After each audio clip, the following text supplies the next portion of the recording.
Ya, ini uh, apa dulu ada buku judulnya Madness and Civilization itu.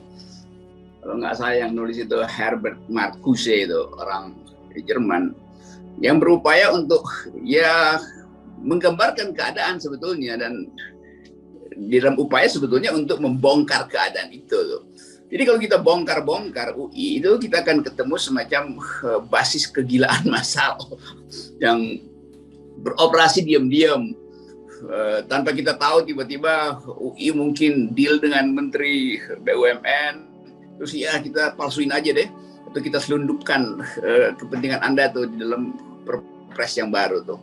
Jadi sebetulnya kalau kita lihat keadaan dari awal kasus ini, harusnya kan Presiden dan DPR apalagi itu peka terhadap kegilaan ini kan.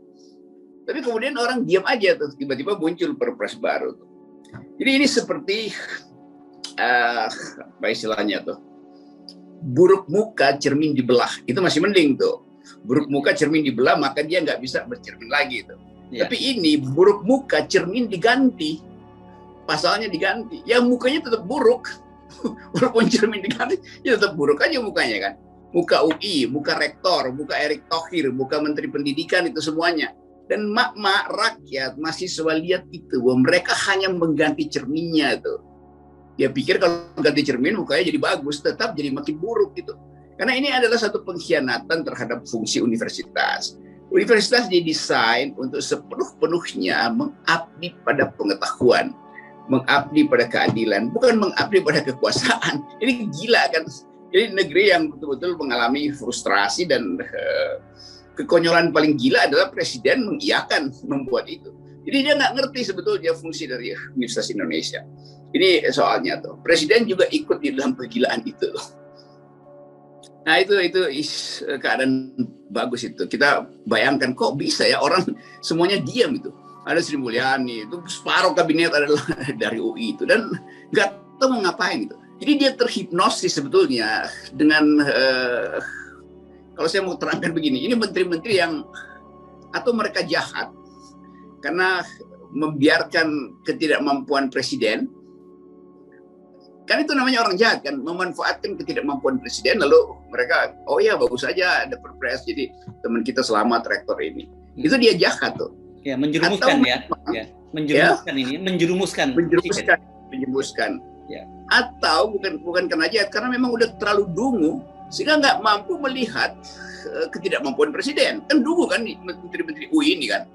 Kan dia mesti lihat dari awal gitu nih proses pemalsuan undang-undang ini. Dalam hukum ini ada penyeludupan hukum yang juga berbahaya. Jadi kalau dianggap ya sekarang rektor UI boleh jadi pejabat, iya, tapi sebelumnya kan nggak boleh kan. Jadi dia mestinya dibatalkan dulu, dihukum dulu, baru ya oke lah kalau mau ganti aja walaupun gantinya buruk juga. Jadi dianggap nggak apa-apa lah, kita kayak mahasiswa aja, atau banyak kan doktor palsu juga di UI itu yang setelah diuji jelek disertasinya tuh, maka dinyatakan tidak boleh, tidak lulus tuh. Tapi nanti pembimbingnya bilang ganti aja judulnya tuh. Jadi begitu diganti judul nggak diuji lagi, seolah-olah udah bagus kan. Sama juga cuma ganti undang-undang, tapi keburukan itu tetap terlihat. Nah ini keadaan kita segitu. Jadi saya anggap ini dia bukan lagi rektor, tapi rektum gitu. Nah, biar anak-anak kedokteran cari itu apa. Nah kita bertumbuh di dalam kenyinyiran akhirnya tuh. Semua orang yang nggak tahu mau komentar apa, lalu olo-olo aja kan. Ya olo-olo itu adalah penghinaan yang paling besar sebetulnya. Apalagi tadi segala meme yang dibuat itu, mestinya rektor UI itu udah pingsan hari ini nih. Tapi kalau dia nggak pingsan, ya itu artinya dia bukan orang. Karena yang bisa pingsan kan cuma orang tuh. Kalau menteri-menteri di kabinet, Sri Mulyani, Bambang Brojo segala macam itu juga diam dengan keadaan UI, itu sama juga. Artinya dia bukan orang tuh. Kalau orang dia mestinya hati nuraninya terganggu. Atau dia cuma separuh orang gitu. Dan separuhnya lagi rektum. Atau memang rektum semua udah. Kalau saya sering, ini karena COVID saya nggak bisa ke UI lagi tuh. Kan dulu kita suka lari di lapangan bola situ, atau manjat-manjat dinding di UI sebagai tempat latihan tuh. Sekarang semua orang menganggap kalau masuk UI ini masuk universitas atau masuk WC gitu ya. Dulu saya sebut masuk kan UI mau jadi world class university itu. Sekarang betul-betul dia jadi singkatannya doang, WC UI. Nah, WC itu memang satu nafas dengan rektum. Jadi orang menganggap mau kemana? Mau ke WC UI itu. Jadi mau ketemu siapa? Mau ketemu rektum. Kan begitu jadinya. Jadi kayak kita olo-olo aja. Dan ini kan keadaan yang memperlihatkan juga di seluruh institusi itu jadi begitu, pemalsuan-pemalsuan.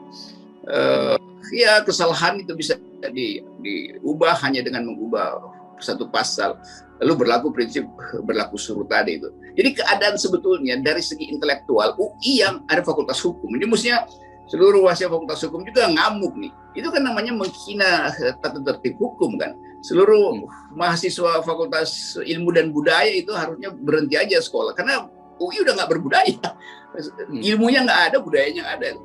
Nah, rektor sebetulnya saya kira ini ada semacam tukar tambah yang benar-benar gila karena menganggap UI bakal terus-menerus cekcok dengan pemerintah, maka rektor menyampaikan saya jaminkan asal rubah satu pasal bahwa saya akan tegas, mahasiswa akan saya pecat, apa namanya tadi, gua ada klausul baru lagi tuh, dosen yang kritik, ya, bahkan profesor tadi, ya. Jadi rektor dapat kekuasaan melampaui tugas dia sebagai akademisi itu, yaitu memecat orang. Dengan apa? Ya dengan tukar tambah jadi komisaris. Ini nggak tahu ini komisaris yang diangkat hanya untuk jadi tukang gebuk mahasiswa akhirnya dan tukang gebuk dosen-dosen. Jadi siap-siaplah dosen untuk dipecat oleh si rektum. Oh iya, udah pasti. Jadi perintah itu jelas kan. Saya rubah undang-undang. Dan itu saya tambahkan bahkan alat untuk menggebuk gitu kan. Kan bukan sekedar merubah sebetulnya, nambahin peralatan, mecat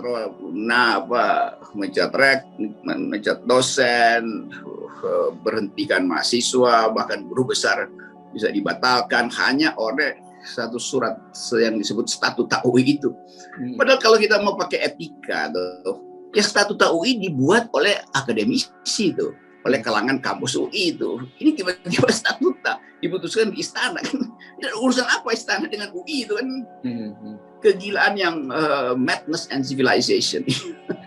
Pasti itu diam-diam itu, pasti berubah diam-diam. Sama dengan statuta UI kan disembunyikan sebetulnya nomor 75 itu disembunyikan dari daftar. Tiba-tiba nomor 76 ada, 75-nya disembunyiin tuh. Tapi kan orang cium bahwa ada aja orang di dalam kabinet yang menganggap ada yang nggak betul, maka dibocorin. Jadi kalau sebetulnya kita perhatikan, permainan intelijen ada di situ, upaya untuk memanipulasi macam-macam. Dan itu akhirnya pasti merambat sampai ke daerah. Karena daerah juga menganggap, waduh, bahaya nih, karena justru kita perlu kerjasama dengan beberapa perusahaan daerah, si rektor. Jadi satu paket pembodohan massal diiakan oleh presiden melalui perpresnya itu kan. Ini presiden sebetulnya bukan menambah IQ, justru sedang merusakkan IQ nasional. Ini konsekuensi dari ketidakmampuan presiden untuk paham tentang fungsi universitas, ketidakmampuan rektor untuk paham tentang fungsi dia sebagai rektor gitu. Jadi kondisi-kondisi semacam ini yang saya kira saya selalu anggap bagus saja, karena memang ini menggumpalkan kemarahan, menerbitkan kembali tadi rasa marah publik. Jadi kita pastikan bahwa UI pasti akan demo. Jadi si Leon ini kan mestinya, jadi nggak usah disuruh-suruh Leon demo lagi, dia pasti mereka sekarang lagi rapat mau ngapain lagi nih. Ditaruh nama saya besok atau nanti sore pasti ada mem baru yang keluar dari BEM UI ini. Jangan taruhan deh, lebih baik tebak-tebakan gitu, nanti kita siapkan hadiahnya gitu. Hadiahnya ikan, bukan sepeda ya. Itu depan rektor, di depan UI itu bisa diganti logonya Makara UI itu diganti ikan aja tuh. Dan ikan yang busuk, ikan busuk. Jadi taruh di itu kolam UI kan gede banget tuh, tapi ikannya ngambang semua sekarang. Karena bahkan ikan pun di UI membusuk karena nggak mampu mencium WC UI itu. Lebih busuk dari bau WC UI. World Class University ya maksudnya, bukan world class. Bukan world class university, bukan ya. WCU itu jadinya WCU jadi WC umum atau world class university? Itu cita-cita si rektor buat jadiin UI world class university itu. Tapi akhirnya dia berhenti di WC umum. Semua saya dapat WA macam-macam dan semua kaget gitu. Ini kok bagaimana ya? Jadi ini baru pertama kali Universitas Indonesia jadi lambang integritas. Dia memotong sendiri kakinya itu, kaki pengetahuannya, kaki keadilan. Simbol yang selalu ada di depan pintu gerbang UI. Veritas, probitas, justitia. Veritas, kebenaran, probitas, kejujuran, justitia, keadilan. Itu tiga-tiganya dia dipalsukan kan.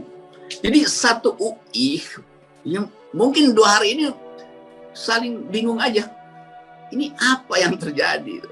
Jadi kita bayangkan akhirnya selama PSBB mikro, PPKM darurat ini, lobbynya rektor itu luar biasa rupanya. Dia nggak isoman, tapi dia pergi mondar-mandir kiri kanan. Mestinya kan ya diajukan aja satu perubahan dan jadi bahan diskusi di dalam kalangan dosen, nggak terjadi kan. Jadi bagaimana mungkin UI akhirnya menyelundupkan kepentingan rektor hanya untuk sebetulnya demi uang doang nih kan. Kan ini intinya apa sih? Ini cuma demi uang yang berapa 1 miliar sebulan apa segala macam gitu. Jadi demi itu dia 1,2. Iya, dia tinggalkan etika akademis. Jadi kita akan lihat bahwa ya ada anjing baru di UI yang akan menggonggongi mahasiswa. Padahal sebetulnya rektor itu adalah anjing yang harusnya menggonggongi kekuasaan melalui metodologi kritis. Kan fungsi universitas disebut sebagai menara gading supaya dia nggak diganggu oleh ambisi material, ambisi pragmatisme. Jadi memang universitas harus berumah di, kalau istilah Rendra, berumah di awan gitu, sebagai menara gading. Begitu dia lihat ada kekacauan, dia turun dari menara gading, lakukan apa yang disebut tridharma perguruan tinggi, yaitu partisipasi masyarakat. Partisipasi artinya membantu publik atau beri kritik atas dasar kepentingan publik. Jadi seluruh etos berpengetahuan, etos akademis hancur di WCUI ini nih. Ya kita anggap aja ini satu paket pembusukan yang sedang ada di ujung dari seluruh peristiwa pembodohan publik kan. Terlihat bahwa universitas akhirnya jadi dungu juga. Dulu saya selalu anggap bahwa yang dungu itu cuma istana, sekarang UI jadi dungu juga. Ya udah, kedunguan itu memang difasilitasi oleh sejarah supaya kita berubah.